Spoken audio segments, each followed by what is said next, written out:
So, hi, John. I'm going to start here. Hey, Felipe. So, the title of my project is Contemporary Trajectories of Three Brazilian Women Artists Post-Geração 80, it was a Brazilian art movement from the 1980s. And I will focus on the work of Adriana Varejão, Beatriz Milhazes, and Leda Catunda.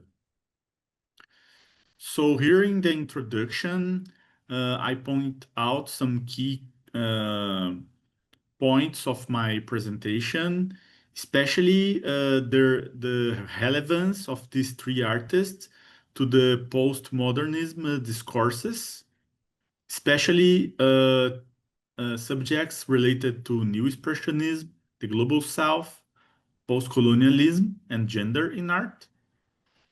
The next topic, which is subject and method, I explained that I will contextualize their work within the 1980s art movement that was called the 80s generation.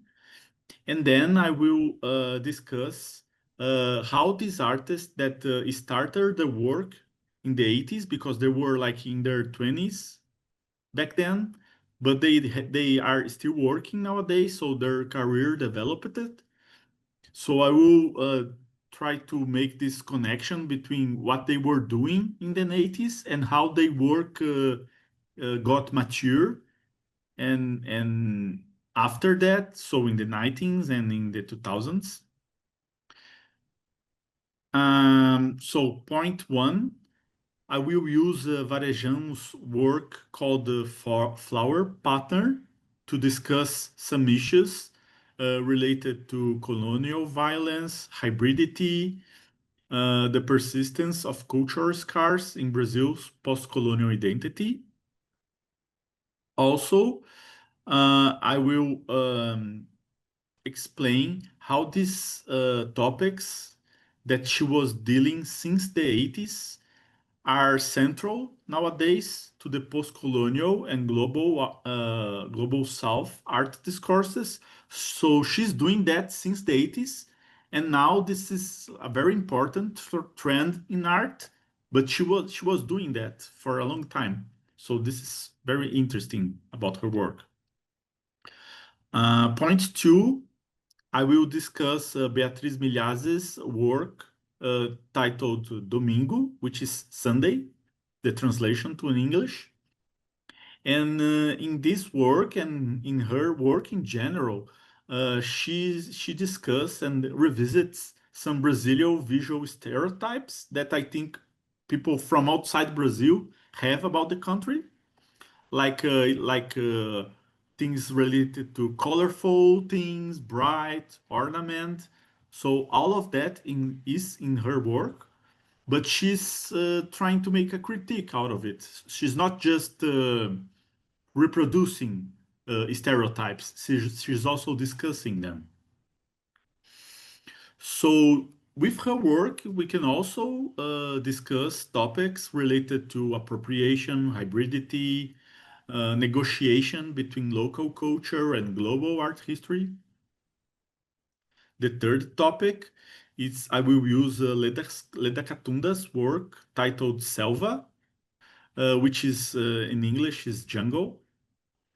So she's also working with some kind of stereotypes about Brazil. So for example, the symbol of the jungle. But she works with many other aspects of popular culture, not just Brazilian culture, but also global culture. And I think her work is a good example to discuss the materiality of the work of art, because she kind of build this kind of soft sculptures that you can hang on the wall, and then she paints these objects. So it's not sure if you are looking at a sculpture or a painting. So this is very interesting about her work, this ambiguity to what you are looking at. So it's a good example to discuss the materiality of the work of art in the contemporary movement. Also, some issues related to domesticity and femininity that she also tackles. Uh, and I think it's also possible to make a connection between her work and the idea of painting in a expanded field. Because as I was mentioning, it's not clear if it's sculpture or painting, it's in between. So it's very interesting in this aspect. So, in conclusion, I'm going to reconsider the contributions of Varejão, Milhares, and Catunda within the Brazil's post 1980s artistic and political landscape. And I'm also going to discuss how their approaches, they have some intersections, but also they are different between each other, which is very interesting. So we can have three examples that share some aspects, but also have peculiarities because of each of these artists. So I guess just to make a summary of my outline, so I'm eager to hear what you think about it. Yeah, making some notes right now, Philippe. And Take your time.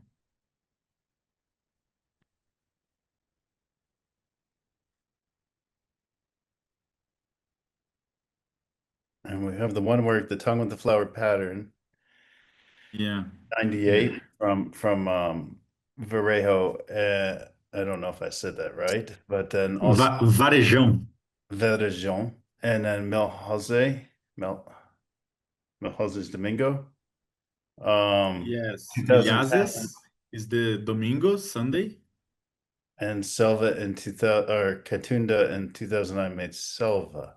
And Yeah. I see they do have a rhythmic and colorful pattern. The political thing that you talk about, I don't know if I missed it, but I feel like you can expand a little bit more to relate, because you seem to draw a relation between the three of them with the political regime at the time and how their artwork expressed as sort of a Yes, that rebellion. is Is that what it something I'm is? I'm planning to discuss in the a little bit right into the introduction. So I might write something like two paragraphs about this in the introduction because there is this very interesting uh, topic that is the Brazil until the 80s, from 64 to the almost to the end of the 80s, was under a dictatorship. But Okay. during the 80s was this transition into the democratic system. So artists from the 80s and the population in general was very happy, of course. Yeah. So they were feeling this transition to happen and being free to say what they want, make the art that they want, see movies that they want. So there was this time of really happiness and joy of the population, and artists were, of course, also expressing that through their work. Mhm. So this moment when they were very young in the 80s was exactly at this point of the transition between the dictatorship and the democratic system. So this was very important, not just for them, but for many artists that I still have contact nowadays. For example, my professors or my mentors, or everybody that's a little bit older than me Mhm. was part of this the 80th generation. It's a movement, really, yeah, and a Yeah, Brazilian uh, yeah. free expressive movement, unoppressed. Yes, I get it. I get it. And a lot of these three artists have their um I would imagine, I haven't had much research on them, but I imagine they will have discussions on that period and how it impacted their life in their art. Yes, that can be seen through their work. Hmm. Um, in many of their pieces, not all pieces, but in many of them. I think Varejão is the best example of it because her work it's more common in her work to deal with violence, Hmm. uh, especially colonial violence. But if you think about it, violence is violence. So it was colonial violence, it was modern violence, is still violence, you know. So I think in her works is the best example to discuss this aspect of the violence and the brutality of the dictatorship. Mm. But we can also see some aspects of that in Katunda and also in Milhazes. Perhaps not so much, but it's possible. To draw the lines, yeah, for sure. And one thing that we can see in the three of them is like this aspect that I was commenting, that the joy of being alive and making art and discussing things openly Yeah, without constraints. So that is all the three. This is it's very present. right. Yeah, it reminds me of when I was backpacking in Europe when I was younger in 95, and I was in Czech Republic at the time. And it was just like such a feeling of like liberation. It wasn't too long after the wall had come down, the Berlin Wall. Oh, I can imagine. And all the like the Czech the locals were just singing like freedom songs, like like 60s rock. It was kind of cool. Like Give Peace a Chance, Beatles. Yeah. It was a cool thing to witness, that kind of feeling of liberation. And I can see that was like that in the 80s in Brazil. Yes, definitely. And also there was this influence by global art movements, such as the New Expressionism in German and the Transvanguardia from Italy. So there was this local aspect of the movement, but there was something broad happening in the world, as you were mentioning, in Europe. Mm. So we can see some clear connections between movements in Brazil and Europe. That global kind of, yeah. Yeah, or for example, graffiti in the United States, very strong in the 70s and 80s, and of course after that. And it was used as a means of rebellion, self-expression. Yeah, Yeah. In many cases. Yeah, they still view graffiti and tag art as disruptive art to mainstream ideals. So rebellious is usually how it's cast. yeah, But like it's not so much these days. It's more like beautification art. When they turned it into murals and beautify city landscapes. So street art has come a long way. And it kind of I kind of wonder, like their stuff kind of reminds me of mural type of artwork, and they're the size of it, the scale of it is pretty large as well. yeah. Would you like to see some images of this artist? Yeah, I'm looking at it right now. I was looking at Okay, the one I pulled up was the Kundas was Katunda was the last one. okay, yeah, the Yeah, but jungle. I'd like to see the ones that you have if you have any available ready. Sure, just a Like, I was second. trying to find Domingo. I'm not sure if I got it or not.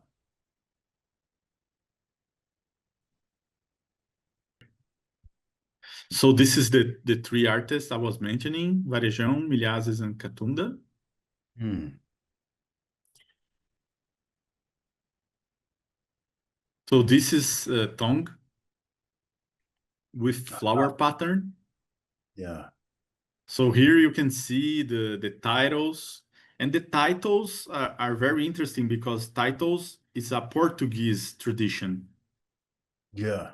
So we have a lot of titles in Brazil because it was a Portuguese colony. So she's using the titles because of the Portuguese colonial history attachment to Brazil, Yeah. but she's doing this kind of flash behind the titles that are falling. So as if you were commenting that, oh, okay, behind this history, there is a lot of violence and repression to Mhm. slavery, the killing of the natives. So all that, Yeah, you can feel it in this. Yeah. yeah. As I was mentioning, there was this dictatorship in the 60s and the 70s. And if you think about it, it's violence is still violence, right? So it was violence during colonial times, it's still violent in modern times. Yeah. And this is almost like it's gosh, the clash of that background of it. Yeah, her work is amazing. Yeah. And this is the Milhazes Domingo, which Did see this. translates as Sunday. Okay, this was the So right. here we can see there is this happiness and this bright colors somehow that relates to the stereotype of the Brazilian culture, Mhm. especially because of the title Sunday. So everybody thinks Sunday is a happy time, right? But we can also try to think that she's not just repeating patterns of stereotypes, but she's trying to discuss them in a deeper way, Mhm. especially if you see some different works of her, not just one, and then you start to think about things. Oh, okay, this might be look happy at the beginning, but if you think about it, perhaps there is more about it than just a stereotype of happiness. Yeah, the rhythm and the pattern and the colors are And there is a lot of materiality in these works as well. Some of them have collages on top of paint and then paint on top of collage. So this Mhm. is common in her work. And here we have Selva by Leda Katunda, which translates as jungle. Ah, So this it's a good example that I was mentioning that it's kind of a painting, but perhaps it's a little bit like a sculpture as well. It's made of soft fabric and have painting on top of it, and there 50 is a by lot 24 of inches as well. So that's yeah, just about 2 feet by 3 feet almost. yeah. Hmm. So this is the three works I'm planning to discuss. Yeah. And Yeah. I'm not sure Yeah. if I'm going to Right. have more time to add more works. Perhaps not. So if I don't have enough time, I will just discuss these three works. Hmm. Well, yeah, that'll be a lot of discussion right there on those three works, man. Yeah. Yeah. So you're just drawing like the common lines will be like I think the success of this all. And writing with your main premise of the main impetus that drives their styles, in cultural history of Brazil and what was going on and what they've experienced to lend to their craft and artwork. Yeah. Well, that's awesome. So mine, Oh, thank you so much. I do not have my slides yet, but I Oh, that's it. Yeah, I can talk to the thesis and we can pull up examples. sure. I do have an 11 o'clock appointment, believe it or not, so I only have 15 minutes Okay, through let's this. go. So thank you, John. So now Yes. would you like to highlight some key Yeah, points? I would love to. So, Zanali, uh, sorry, Zanelli Muhali. Actually, I need to look that up again because I've already forgot how to pronounce her name. Muholi. Yeah, it's definitely Muholi. And then there's Zanelli. It's good that you can edit this.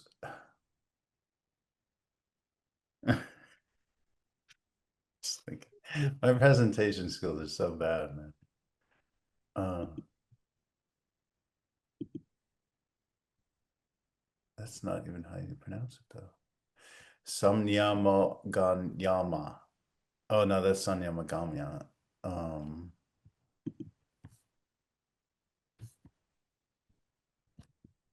well, let's just roll. Zenali Maholi and Amanumar, they both engaged in acts of self-preservation. So, dealing with queerness in South Africa, Zenali Maholi embraced their artistic vision as a way of self-preservation, and Umar, he grew up in Saudi Arabia, although of Sudanese origin. Saudi Arabia, it's unlawful to be homosexual, um, and they lock them up. Basically, same in Sudan.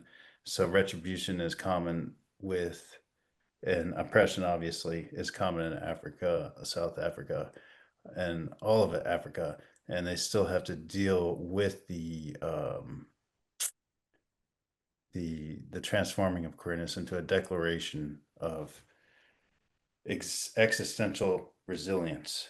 So existential resilience is they find means to exist through their art and have their voice through their um, art as a method. Uh, Comparative visual analysis of the two bodies of work. Umar uses materials display in social context. So point one, artwork example for Zanelli Muholi, Faces and Phases. I should get you the visual on that. So let me get that so you can see that so I can talk through it. You want me to stop sharing so you can share? I mm, yeah, probably. Okay. Yeah.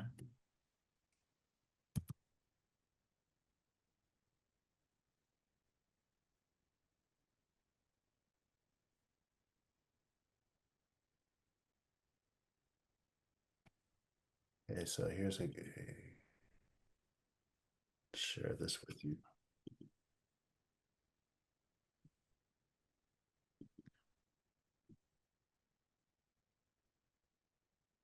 Mm-hmm.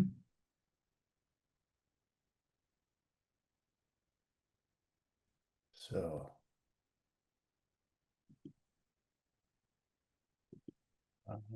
yeah. So a series of photographs Zanelli Muholi took of themselves, um, portraying themselves, as you can see, in different costumes and different appearances, appearing gender um, is represented as very different, androgynous. So this is different pictures that she had presented of both herself and of others.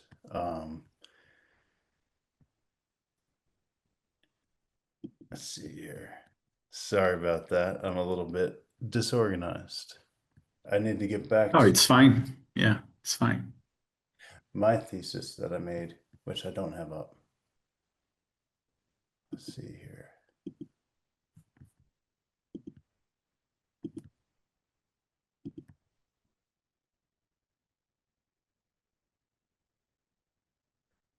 You know what? It might be, let's see. You have it, I had it up. I have too many windows open. Sorry about that, Felipe. It's fine.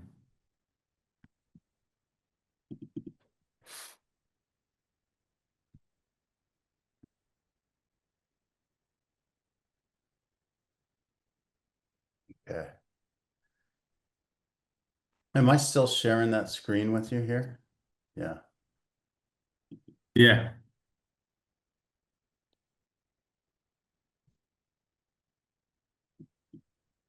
Okay, let me stop that. You can go ahead and put the thesis back on. Okay, just a second. Okay, can you see? Yeah. All right. I think what I should have done in retrospect is actually put the artwork in the thesis so we could talk about it. Yes, I was thinking that about myself as well. Yeah. Yeah. I mean, we could always do this over if you want. Yeah, we can do that in the final presentation, right? This is just starting. Is this just Just practice? this Well, is just warming up.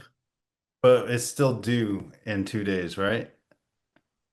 On No, Halloween. because we are not going to deliver this to anybody, just for our discussion. Okay, okay. Yeah, it's So fine. I'll keep on running through. I'm still like a little bit fresh and raw on this. So point one, artwork example, Faces and Phases, 2006 to present. So the issue, archiving against erasure, serial frontal portraits that accumulate into a public record that names, dates, and dignifies the Black, lesbian, trans, and gender nonconforming lives.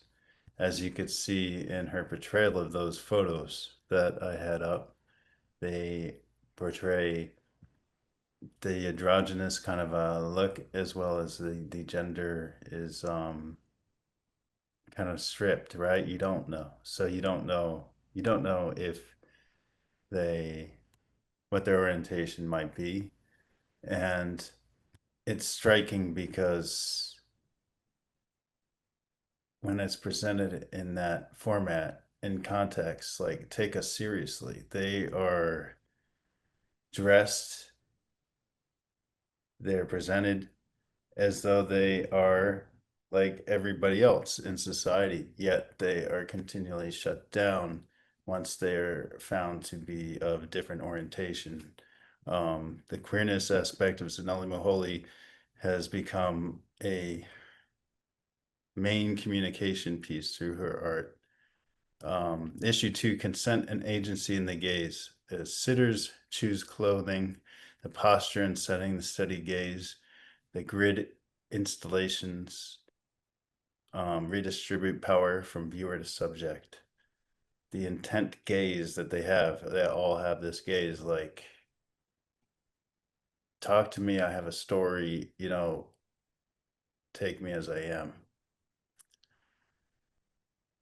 which lends to Zanelli Holy's craft in the way she is so masterful at her presentation of her photographs. They're striking poses and intent gazes. The seriousness of the photos is take us seriously. Point two, artwork example of Muholi. Sanyama Nanganyama, Hail the Dark Lioness. And this one, Zanelli uses self-portraiture as a counter gaze, heightened contrasts, intensified skin tones, which confront the racial aspect of looking while insisting on self-definition. This, if you want to click the uh, hyperlink, you should be able to get a image that comes up.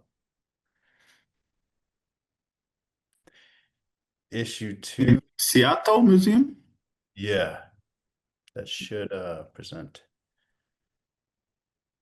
an image of her art that we're talking about. Possibly. Can you see that, Felipe? Mm, Uh, it's not. I don't think it's. It opened in the. Yeah, I cannot see images right now, but I did saw some images early today. okay, So yes, I think I have an idea what you are talking about. right. I can. actually share it real quick with you. But I will talk about it and then show it. Okay. In the consent and agency in the gaze, again, Zanelli Muholi features a portrait of herself. Very contrast is very dark. A self-expression is there in her gaze again. She's looking up and outward. And this one, the self-portraiture is counter gaze. And the contrast, like I said, intensifies the skin tone. Very dark, right? Confronting the racialized look while insisting on self-definition. So it's like, take me seriously again. And here I am. I am going to share the screen with you so you can see this powerful image as well. There you go. Mhm. Amazing. Mm.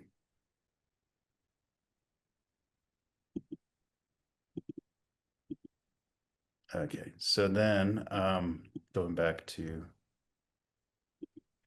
the thesis.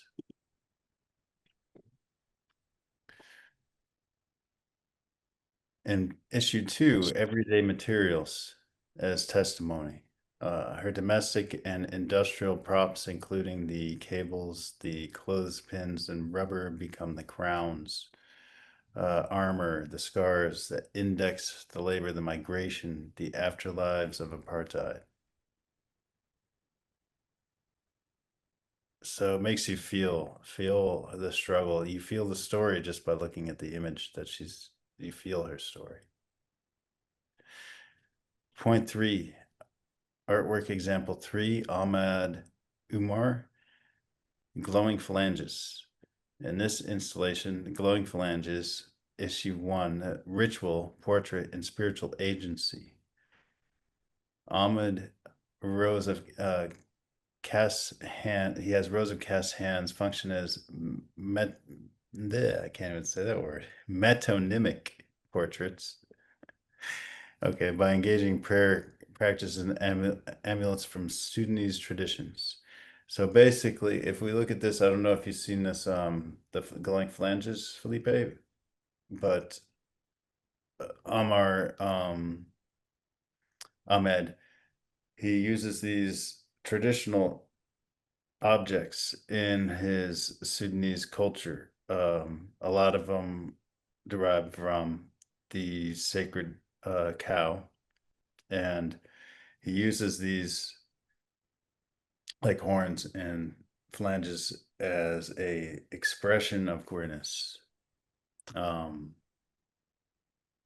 communal resilience, plaster hands cradle small objects and tokens, and he turns the touch into care, and vigil that protects and sustains queer life. I do need to rewrite this for sure because it's not very clear. And I can see your point here. I already see my criticism, how I can improve this, basically. Drawing both of these guys together, because the glowing phalanges is something that I am probably going to talk a lot on, and I need to present that again. I'm going to share the screen as well.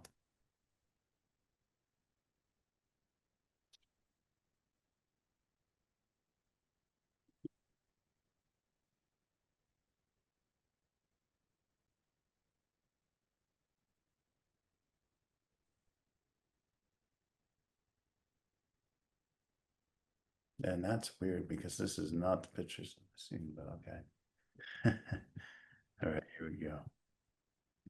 Do you want to come back to the thesis? Yeah. Sorry, yeah. Okay. You have the images.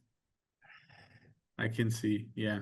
I was looking at these images earlier today, but it's nice to look at it and you Yeah, are discussing them. Yeah.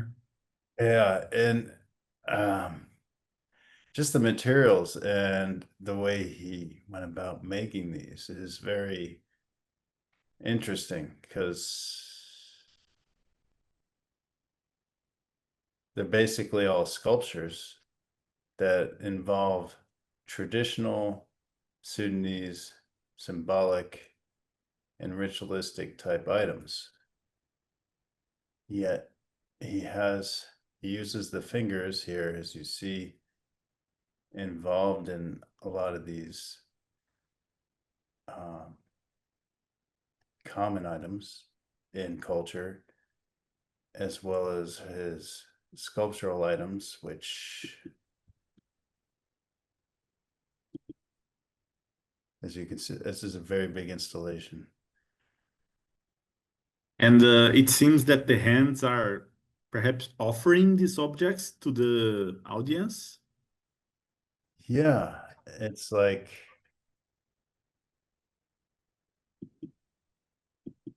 they are offering the objects to the audience, to the people that are walking through.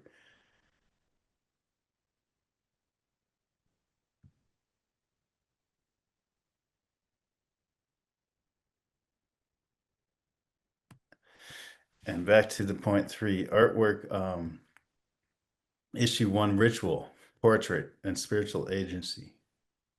So the rows of cast hands function like metonymic portraits.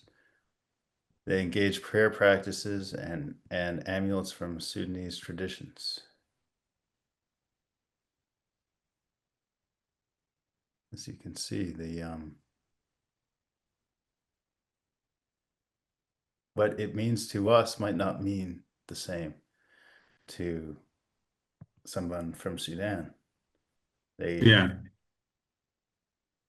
instantly will relate with some of these objects where we feel like these are foreign in many ways if we're not familiar with that Sudanese culture and ritual. I And agree. Ahmed is sharing his story through the glowing phalanges in a way that is, I am Sudanese, yet I am not here. I am not of this culture, but I am giving you this as my identity, yet it's not my identity. It's very paradoxical in ways, I think. And I think there's, from his point of view, it might be different, but issue 2, the touch, the safety, the communal resilience.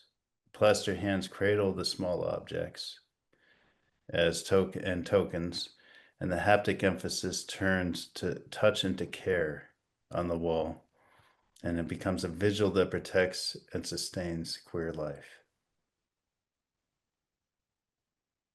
And that's the intention that's behind it, is to preserve and protect and care. He's caring, he's preserving his Sudanese identity and culture, yet he's also protecting himself at the same time. And in conclusion, Muhali's portraits secure presence through consent and duration. Umar's cast hand and phalanges reclaim ritual on a side of belonging and authorship. In my opinion, reading together these works model an ethics in which looking, naming, and touch become deliberate practices of self-preservation. Portraiture does not merely show queerness, it authors a resilient way of being. And both of these artists live through a self-preservation and show how they must exist in society and keep their identity. Yeah, that's great, John. Thank you. I did wrote some It's been feedbacks for constructive. you. This has been very constructive. Yeah. So I'm going to read them again here Yeah. for the record. So I'm going to read the letter that I wrote this afternoon for you. Oh yeah, I So read that. yeah. So That first, I want to comment on the clarity and precision of your outline. Your thesis statement that Muholi and Numar employ portraiture as a political strategy of self-preservation and resilience is both compelling and well articulated. It immediately establishes the scope and tone of your analysis and demonstrates a clear direction. I think this is a important point of my uh,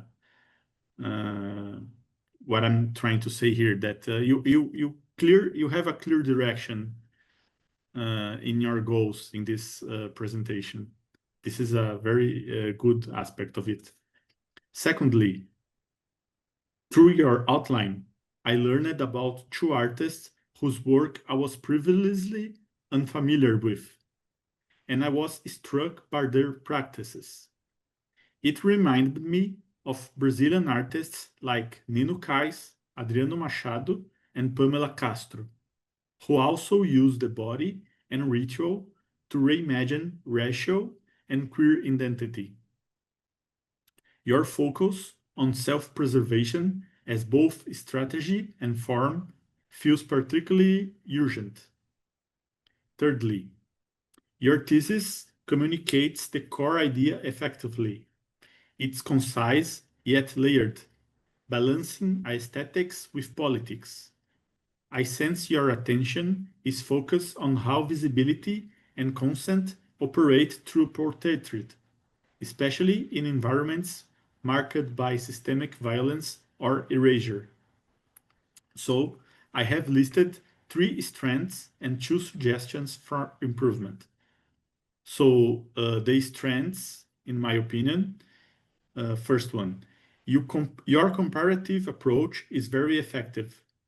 The pairing of Moholi and Umar opens a rich dialogue between different geographies within Africa, allowing you to explore how each artist redefines portraiture through distinct cultural and political lenses. This comparative method gives the project strong conceptual depth. I also appreciated your precise descriptive language.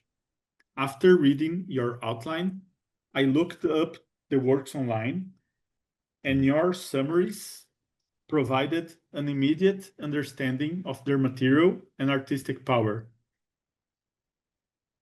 Third, your use of diverse, credible sources such as Tate, Image Center, Fluxus, New York, adds strong scholarly grounding to your argument. Now, two suggestions for improvement.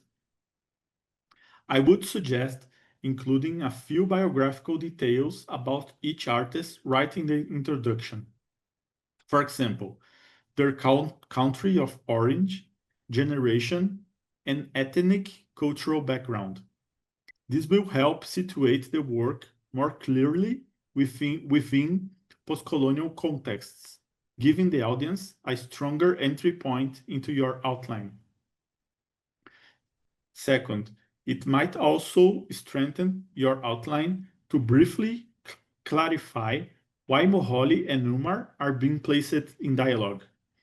Have they exhibited together or did any collaborative project? Why these two artists specifically? Just a question that I make to myself. Perhaps you have an answer. So just to clarify in your final presentation might be nice.